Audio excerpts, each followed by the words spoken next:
नमस्कार, स्वागत है आप सभी को। दोस्तों, आप लोग कैसे हैं? मुझे पूरी उम्मीद है कि आप स्वस्थ होंगे, अच्छे होंगे। चलिए दोस्तों, आज के इस वीडियो में हम जानेंगे कम्युनिकेबल डिजीज और नॉन कम्युनिकेबल डिजीज, संक्रामक रोग और असंक्रामक रोग। जैसा कि आप बोर्ड पर देख रहे हैं, यह कम्युनिकेबल डिजीज है, संक्रामक रोग है। संक्रामक रोग क्या होता है? कौन सी बीमारियों को संक्रामक रोग कहा जाता है और यह फैलता कैसे है, इस पर हम जानेंगे।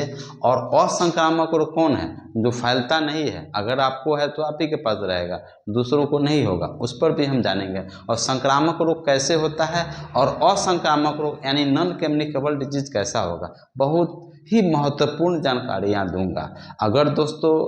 अगर आप इन चीज़ों को आप जानना चाहते हैं, आपके भी मन में जिज्ञासा है, तो वीडियो को पूरा ज़रूर देखें। यह वीडियो काफ़ी इम्पोर्टेंट है।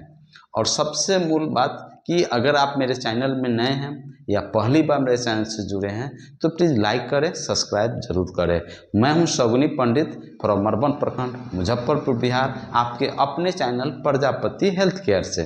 दोस्तों, जानते हैं कम्युनिकेबल डिजीज, संक्रामक रोग वह रोग होता है जो एक व्यक्ति से दूसरे व्यक्ति में, दूसरे से तीसरे व्यक्ति में पटता है, फैलता है। जैसे खांसने से, छींकने से, गले मिलने से, आपसी संपर्क से, सेक्स इंटरकोर्स से। जैसे एसटीडी रोग, इसमें लिख सकते हैं एसटीडी रोग, एसटीडी रोग है ना। या फिर इसको और दूसरी बात लिख सकते हैं कि ये एचआईवी।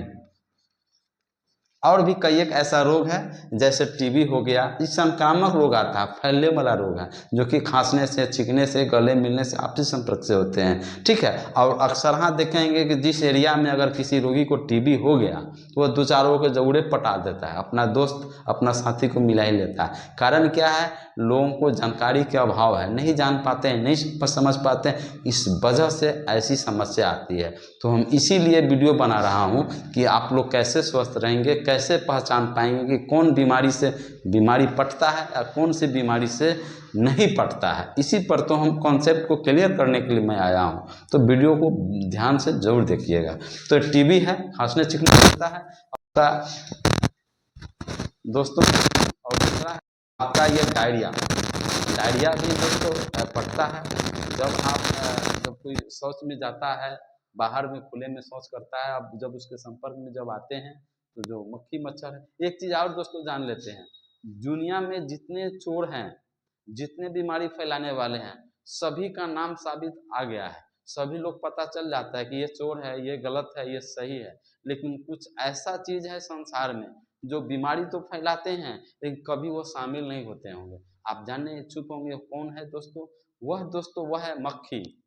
मक्खी एक ऐसा चीज है, एक ऐसा जीव है जो बीमारी तो फैलाता है लेकिन शामिल नहीं होता है। मान लिया जाए आप खाना खा रहे हैं, मच्छर मक्खी अगर आपके खाना पर बैठ गया, वही मक्खी आपको पैखाना पर बैठता है, मल मूत्र पर बैठता है, कफ पर बैठता है, तो आपको खाना के दूषित कर देता है।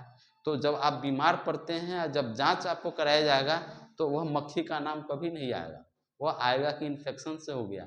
यानी तरह तरह के बहुत सारे ऐसे हैं जो कि फैलाते हैं लेकिन उसमें शामिल नहीं होते हैं। ये है दोस्तों आपकी मक्खी।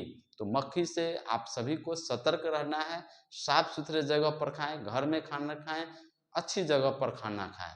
मेरा जानकारी देना ही मेरा उद्देश्य है कि आप लोग स्वस्थ कैसे रहेंगे। तो सब्सक्राइब और लाइक जरूर करिएगा, क्योंकि मैं काफ़ी मेहनत करके आपके बीच आता हूँ और आपको हेल्थ टिप्स देता हूँ। काफ़ी इम्पोर्टेंट यह चैनल है, सब्सक्राइब जरूर करेंगे। ठीक है दोस्तों। निमोनिया, निमोनिया होने के लिए किसी को भी हो सकता है, बच्चों को होता है, सियान को होता है, हर एज ग्रुप को होता है, लेकिन ज़्यादातर छोटे बच्चों में होता है। आप देखेंगे जन्म से लेकर के 3 साल तक के बच्चों में, 5 साल तक के बच्चों में निमोनिया की समस्या ज़्यादा दिखा जाता है। क्यों? क्योंकि बच्चों में इम्यून जो सिस्टम होता है, प्रतिरोधक क्षमता होता है, वह काफ़ी कमज़ोर होता है और वह पूरी तरह से विकसित नहीं होता है। इसीलिए निमोनिया बच्चों में अधिक होता है। और दूसरा होता है एडल्ट में, एडल्ट कहते हैं सॉरी, वृद्धावस्था में। जब देखेंगे जिसका उम्र 50, 55, 60 साल हुआ, खांसी होने लगता है, धीरे धीरे जब उनकी बॉडी का इम्यून सिस्टम कमजोर हो जाता है, तुरंत सांस की समस्या शुरू, दम फूलने की समस्या शुरू, यानी कि उनको भी निमोनिया हो जाता है। बहुत सारे लोग निमोनिया से मर भी जाते हैं, है ना। तो चूँकि यह बैक्टीरियल इन्फेक्शन है, बैक्टीरिया द्वारा इन्फेक्शन होता है। और हम बैक्टीरियल इन्फेक्शन पर भी अगले टॉपिक में मैं आपको बताऊंगा कौन कौन सी बीमारियां हैं जो बैक्टीरिया के कारण होता है, वायरस के कारण होता है। पहले हम जानते हैं इसके बारे में दोस्तों। कोविड-19, आपने कोविड-19 का नाम सुना, क्योंकि 2019 में आया था, है ना, जो कि वुहान शहर से आया, चीन के वुहान शहर से आया था। काफ़ी तबाही मचा के गया है, काफ़ी लोग बीमार पड़े, काफ़ी लोग मर भी गए। सौभाग्य की बात है कि हम लोगों के जो माननीय प्रधानमंत्री श्री नरेंद्र मोदी जी ने एक अच्छी पहल की है, अच्छी कदम उठा कर लोगों को वैक्सीनेशन कराएं, टीकाकरण कराएं, आज गायब हो गया। नहीं तो हमको तो लगा था, मेरा अपना अनुभव क्या है कि लगा था कि स्वतंत्रता अब छीना जाएगी, अब हमें कहीं जाना पड़ेगा तो मास्क लगाना पड़ेगा, हम लोगों को 2 गज की दूरी बना के रखना है ना। तरह तरह की जो था वो था, ऐसा 1.5-2 साल के लिए चला ही, लेकिन सौभाग्य की बात है कि वह दुनिया चला गया, यहाँ से चला गया, अब ख़त्म हो गया। अब मामले अभी नहीं हैं, 0 मामले हैं, ठीक है। तो कोविड-19 भी फैलने वाला बीमारी है, आप तो जानते ही हैं कि आपको बताया भी गया था, इंस्ट्रक्शन भी दिया गया था, खांसने से, छींकने से, गले मिलने से, आपसी संपर्क से यह फैलता है, ठीक है। तो ये भी फैलने वाला बीमारी है। दूसरा है कफ, खांसी अगर हो गया किसी को तो वो जब बलगम फेंकेगा, जब उसके संपर्क में जाएंगे, आपकी बॉडी का इम्यून सिस्टम कमज़ोर है, हो सकता है आपको भी खांसियाँ हो जाए, क्योंकि जब उस पर मक्खी बैठेगा, वो मक्खी आपके खाना पर बैठेगा या आपके नाक पर बैठेगा, आपके हाथों पर बैठेगा, तो आपको निश्चित ही से पटता है ना। यह जिसको हम देहाती में पटुआ बीमारी कहते हैं, तो पटता है ना। तो इससे भी हमको सतर्क रहना चाहिए। एसटीडी का मतलब होता है सेक्सुअल ट्रांसमिटेड डिजीज। जब कोई सेक्स इंटरकोर्स करता है, अगर वो कोई व्यक्ति संक्रमित है, जैसे HIV से संक्रमित है, या फिर अन्य कोई, है ना, सिफिलिस से है, गोनोरिया से है, या इसको क्या कहा जाता है, और भी बहुत सारे ऐसे बीमारियां हैं जिससे कि वह संक्रमित है। ऐसे में अगर कोई पुरुष या फिर कोई महिला संक्रमित है या फिर पुरुष संक्रमित है, तो अगर वह सेक्स इंटरकोर्स करते हैं तो उस दौरान उसे भी यह बीमारी फैलता है, पटता है, यानी कि पटुआ बीमारी है। HIV तो आपने बताया कि ह्यूमन इम्यूनी डिफिशिएंसी सिंड्रोम होता है, HIV भी पटने वाला बीमारी है। तो और भी कई एक है जो कि आपको संक्रामक रोग आते हैं, तो मैं अगले वीडियो में पूरे कॉन्सेप्ट को बताऊंगा। मैं शॉर्ट में ही आपको जानकारियां दे रहा हूं। तो अगर आप ग्रामीण चिकित्सक हैं या हेल्थ वर्कर हैं या फिर स्टूडेंट्स हैं या फिर जिम्मेवार नागरिक हैं, तो इस वीडियो में ध्यान से बने रहिए। एक वीडियो के अंत में काफ़ी एक इम्पोर्टेंट टिप्स मैं दूंगा कि कैसे बीमारियों से बचा जाता है, कैसे हमें बीमारियां नहीं होगी, हमको इसके लिए क्या करना चाहिए, कौन सा प्रोटोकॉल है जिसको हम फुलफिल करेंगे तो हम स्वस्थ रहेंगे। काफ़ी इंपॉर्टेंट टिप्स होगा, तो इसलिए वीडियो को ध्यान से आप देखेंगे। हम चलते हैं नॉन कम्युनिकेबल डिजीज में, जिसको असंक्रामक रोग होते हैं। यह बीमारी फैलता नहीं है, याद रखिए, यह बीमारी कभी फैलता नहीं है। आपके मन में सवाल उठता हो, भाई कौन सा बीमारी है जो फैलता नहीं है, बहुत जानना चाहेंगे तो बतला दूं। जिसमें पहला होता है दोस्तों heart disease, HEART, heart disease, जिसको हम हिंदी में हृदय रोग कहते हैं, ठीक है। और दूसरा है लीवर डिजीज, तीसरा है किडनी डिजीज। मान लिया जाए कि हमको हार्ट का बीमारी है, तो हमारे पास है तो हमारे पास रहेगा, आपको पास नहीं होगा। ऐसी बात नहीं है कि आपको हो जाएगा, नहीं होगा।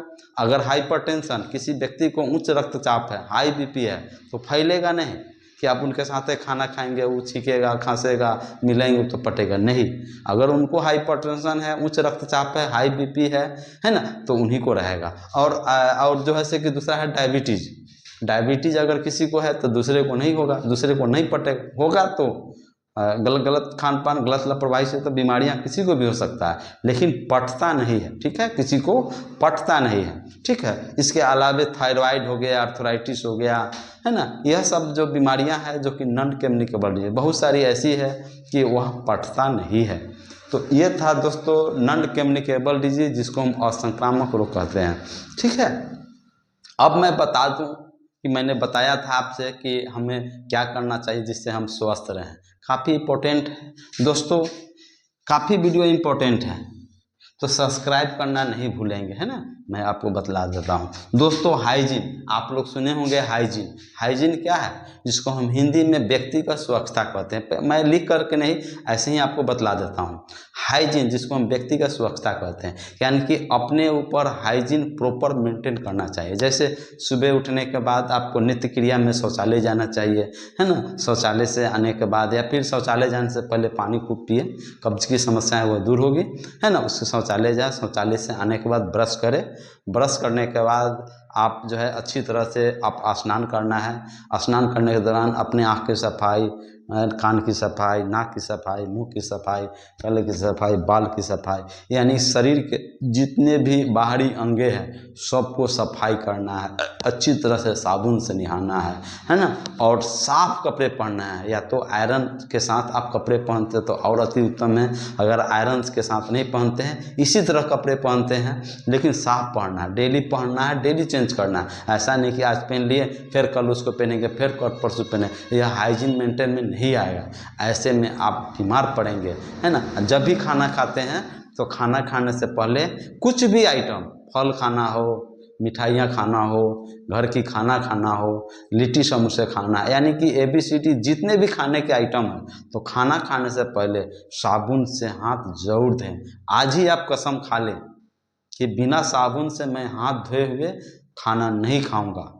शौचालय से आने के बाद बिना साबुन से स्नान किए, बिना साबुन से हाथ मले हुए, हाथ धोए हुए मैं कुछ भी नहीं खाऊंगा, मैं कुछ नहीं करूंगा। लोग गलती क्या करते हैं, पानी से हाथ धोने लगते हैं, जिसके कारण आपको अच्छी तरह से हाथों की सफाई नहीं होता है।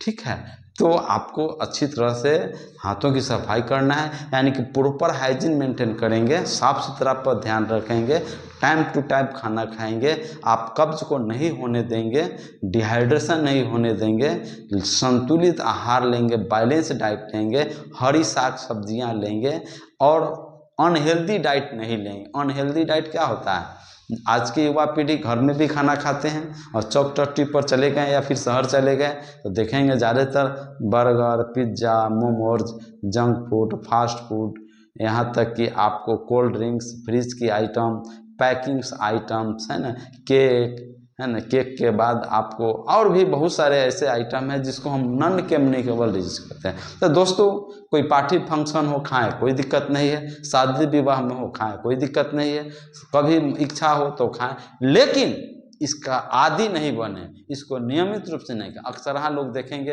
हर डेली खाते हैं, या तो एक दिन दो दिन डिश खाते हैं, कभी ये कभी वो। तो अगर ऐसा करेंगे तो आप में मोटापा आएगी, आप में समस्या आएगी, आपको heart disease, blood pressure, thyroid, arthritis, gastritis, बहुत सारे ऐसे बीमारियां, नॉन कम्युनिकेबल डिजीज जो आपको हो सकते हैं, जो आपकी ज़िंदगी को तबाह कर सकते हैं और आपको ज़िंदगी भर दवाई खाना पड़ेंगे और खाते खाते आपकी रामलीला समाप्त हो जाएगी।